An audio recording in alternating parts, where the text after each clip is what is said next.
ওকে সেই অন্যায়ের শাস্তি দিয়েছিস যেটা ও করেইনি। নমিতা, আমি তোমাকে সত্যি ভালোবেসেছি। তুমি চলে যাবার পর জীবনটা থমকে গেছিল আমার, আর শুধুমাত্র খোকার দিকে চেয়েই আমি বিয়েটা করেছিলাম। কিন্তু তারপরে সুনিতা আমার জীবনটাকে বদলে দিয়েছিল।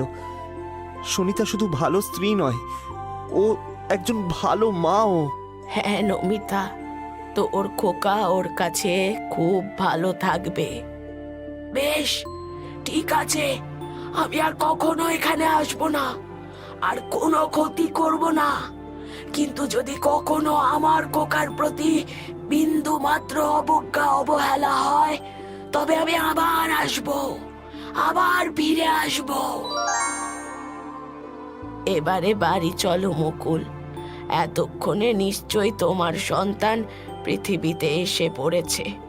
হ্যাঁ, চলুন মাসিমা। সত্যি, মারা পৃথিবীতে থাকুক বা নাই থাকুক, সন্তানদের সব সময় আগলে রাখে। হ্যাঁ, এই জন্যই যে ভগবান মায়েদের পৃথিবীতে পাঠান।